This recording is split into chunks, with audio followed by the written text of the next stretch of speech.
Ayan ang aking okra, labanos, mustasa, yung luya, kamatis. Ay, nasaan ang aking kamatis na isa? Bakit nawala? Dalawang kamatis, nawala na isa. May luya, miso. Miso ito, miso. Ayan ang aking ulo na pink salmon. Mas masarap kasing mas masarap kasing iprito siya, hindi malansa kaysa yung i-direkta mo lang siya. Kasi dati ginagawa ko, pinapakuluan ko muna tapos itapon. Pero na-try ko, mas masarap yung yung piniprito siya. Papakuluin ko lang yung sibuyas, kamatis, bawang, luya. Ayan, pagkakuluin sa ako ilagay ang mga gulay niya. Kasi naman na yun, nakaprito naman yung isda niya. Kaya madali na lang siya.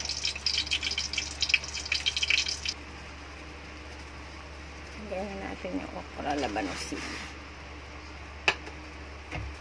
Yan kasi nakaprito naman yung isda natin, kaya patong na lang natin naman.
Lagay na natin ang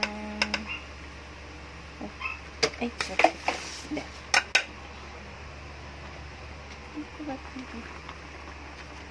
ko na kulang na yan. Tapos naging 4. Naging 4 na. Tapos lagay na natin ang gulay.